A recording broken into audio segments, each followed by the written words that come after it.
In 2004, I was a member of First Congregational United Church of Christ of Phoenix, Arizona. I taught a class there and helped out where I could. And we created a number of friendships and relationships there. 2004 was a year in which a wave of states, including Michigan, North Dakota, Kentucky, Ohio, Arkansas, Georgia, and others, passed amendments to their constitutions defining marriage as only between a man and a woman.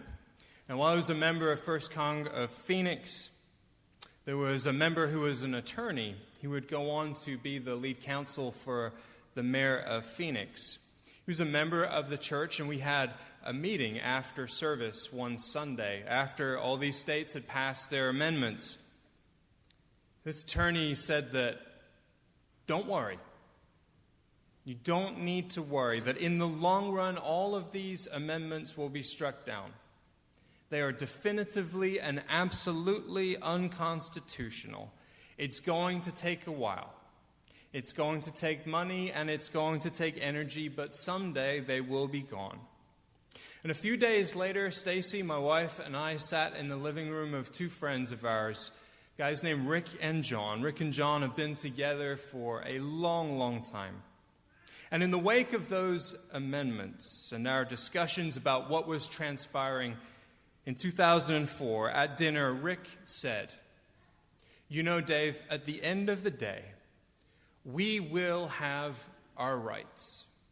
Someday, we will have our rights." And I remember at that dinner table being struck quite profoundly by the absence of doubt in Rick's voice. We will have our rights. Diane read the scripture this morning, and she read two stories in one. There's an introduction. A man named Jairus has a daughter who is incredibly sick. A second story is inserted into the middle, and then there is a conclusion to the first story. Jairus' daughter is very unwell. A woman interrupts the story, is healed, and then Jairus' daughter has died. And in the moments of joy for the woman at her healing, people are telling Jairus, don't bother Jesus anymore. What's done is done. It's over now. There is no hope. These two sentiments of hopelessness and hopefulness are held together in the gospel to indicate the span or the spectrum of human emotion that is held together in the gospel all at once. Indeed, there are opposite senses of prestige that are going on in this gospel story too. There is honor on the one hand and shame on the other. Honor and shame are the primary currencies of Jesus' day. Jairus had honor by way of his gender, his education, and his training.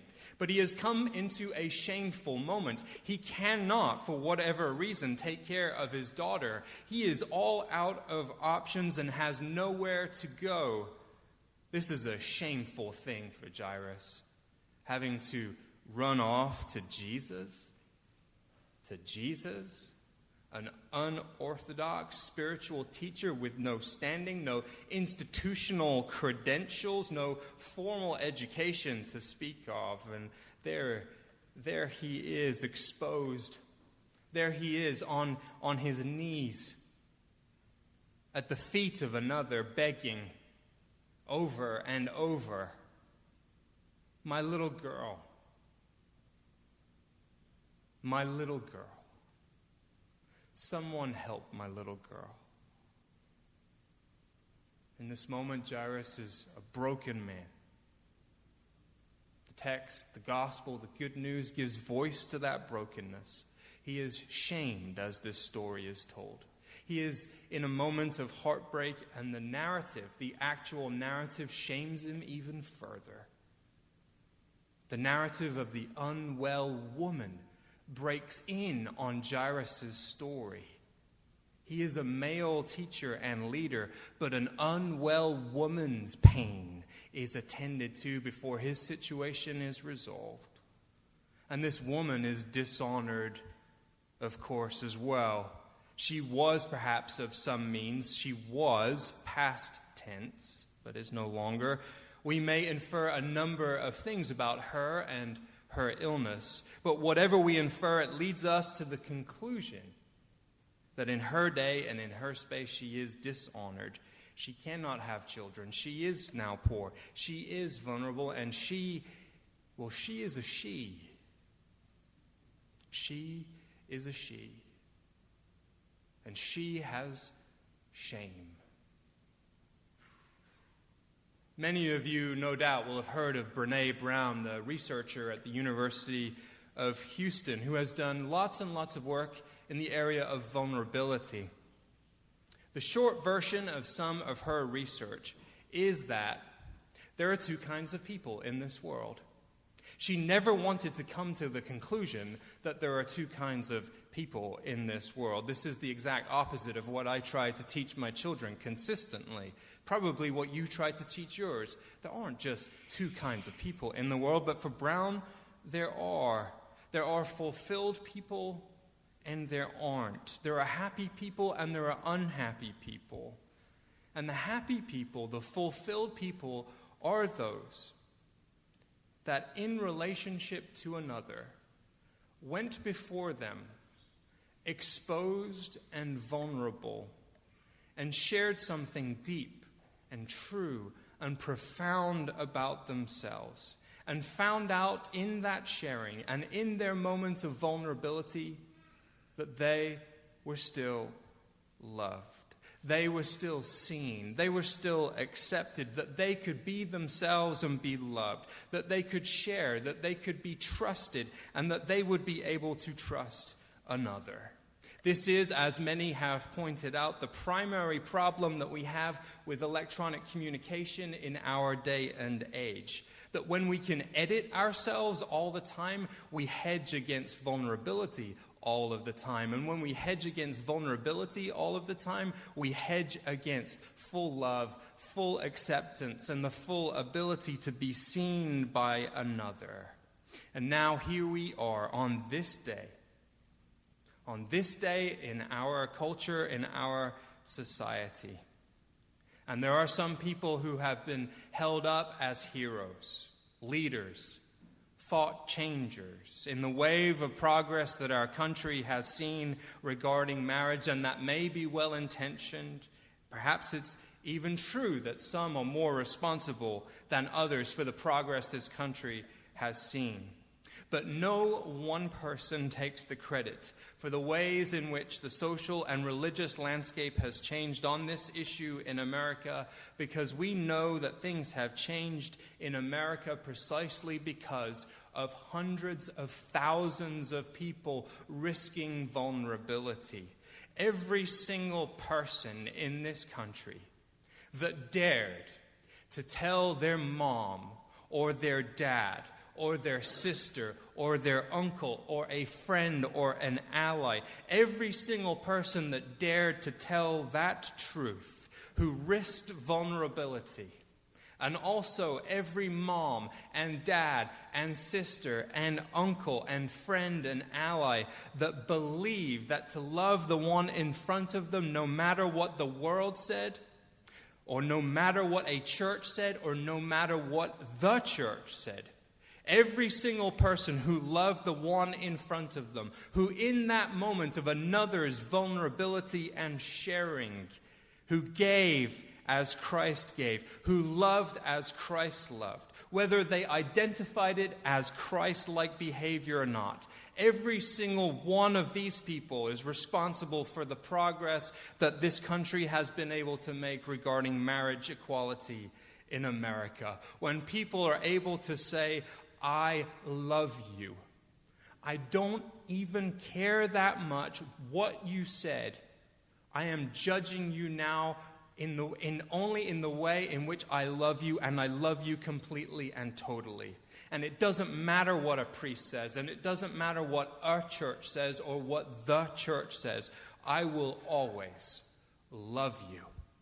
And it is responses like that that helped us get to this week in America. And so, Justin Jr., who has now passed out during my sermon, I bring you into the equation. Feel free to just ignore me.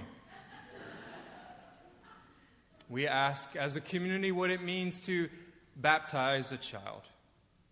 What does it mean to welcome Justin Jr. into the life of faith, a life of faith and the practices of the church today? Well, we know what we are not saying, that baptism is some sort of insurance policy against bad religion or bad religious practices or bad vibes, bad things. We do not promise that stuff goes away.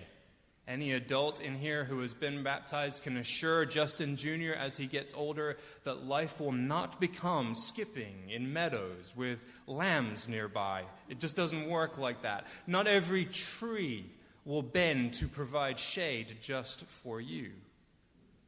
But what we do promise is that if taught well, Justin Jr. will find himself, as he grows, inhabiting all sorts of space in the gospel. He will perhaps find himself in some capacity or another in the story of Jairus. He will perhaps in some way find himself in the story of the apostles. He will find himself sometimes as the one who is unwell emotionally. He will find himself as one who can't see the forest for the trees, as one who has become too legalistic or who offers far too little grace in certain situations. But Justin Jr., you son, you will also find yourself in the good news that God has not, nor ever will give up on you. That Justin Jr. will have the opportunity to be as Christ for another. That when people are down to their last, at their wits' end, that in their desperation, others may come to Justin Jr. with raw honesty and emotion, and having stripped everything away, they may say something that is deeply personal and intense for them, and Justin Jr. will have the opportunity to say in the face of, "This is who I am. I love you. No matter what, I love you. You are vulnerable, and I choose to stand with you." This is, in a way, what we are trying to be in the church.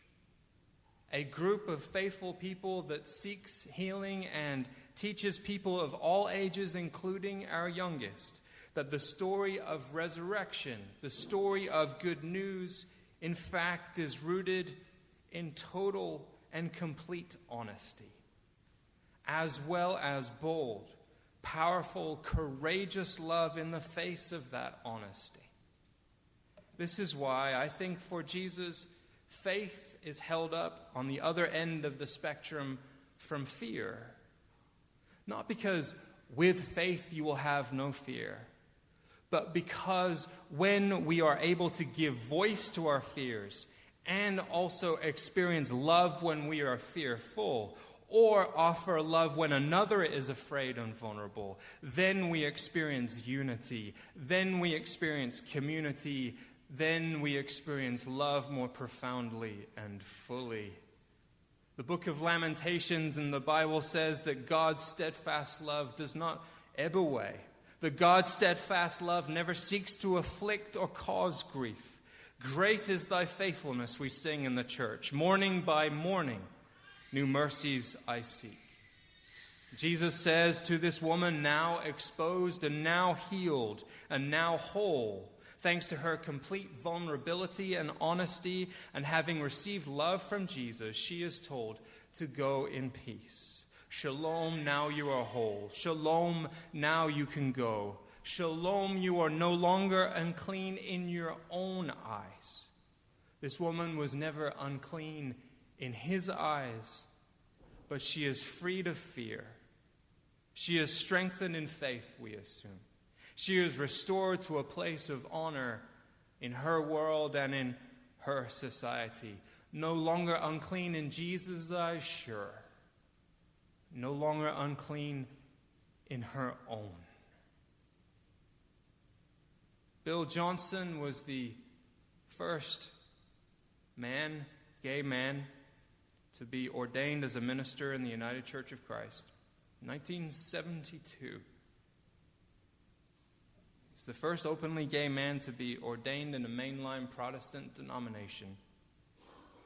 What he said once is this: what I ache for in the church is for all people to be able to share the truth of their lives with some depth and some sense of safety. Because then we move into authentic Christian community where everyone is valued. And the love of God is expressed in and through our lives and mission together. Thanks be to God for this day. Thanks be to God for all of you. Thanks be to God for those times when you were able to go to another and say, "This is who I am," and you are loved. Thanks be to God when another came to you and said, "This is who I am," and you said, "I love you." Peace be with you.